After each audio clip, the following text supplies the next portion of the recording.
Hey, so I've been trying to figure out a best way to do a lab notebook for a while, and there's one feature that didn't really exist in a lot of the different platforms I was looking at, and that's to automatically timestamp when I do something.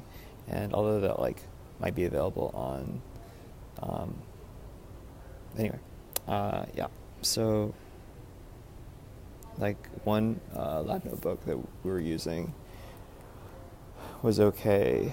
Um, but it was an online thing and you would add a new entry every time you did something, but it didn't really work super well with the mobile thing, and it didn't really do a good job of giving you a whole chronology of everything it is that you were doing. So you'd have to make a new thing each time, and it would just kind of be a hassle. It didn't seem to lend itself to um, for example, you're supposed to create experience pages, and in each page you would have a little section, and then in that section you would fill out whatever it was that you were doing, right?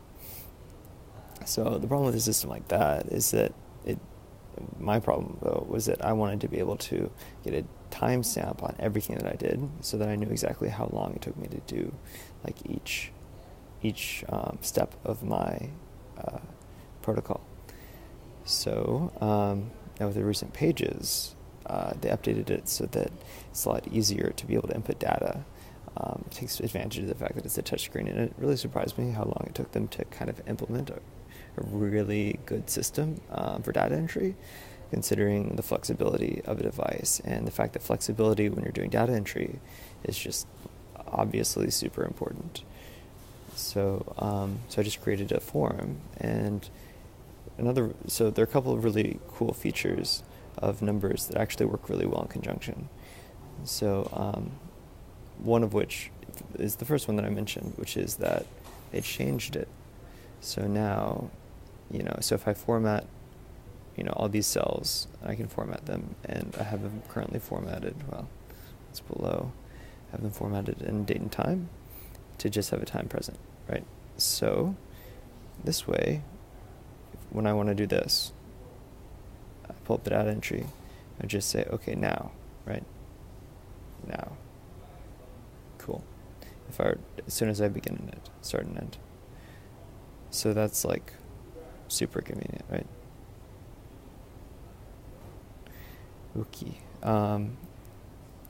But what's even nicer than this is the fact that I can add a form based on this table, which essentially turns each row into a vector, and then I fill in the data for that vector as I go along. So since I have them formatted correctly, each box I just say, okay, now I start, I do the thing, type in any modifications I needed to make to this step. And then when I'm finished, I hit now again, and bam. Now if I want, I can create another field that calculates the duration. I'll say this should be easy, so duration. Alright, cool. We're going to say this is equal to the formula, so end minus start. Cool. Let's see if that gives me 13 seconds. Awesome. So isn't that fantastic? And then I fill that, autofill cells, bam, bam. Cool. And it shows up here. And I guess I could, oh good, and it even doesn't allow me to edit it, which is fantastic. So yeah, anyway, yeah,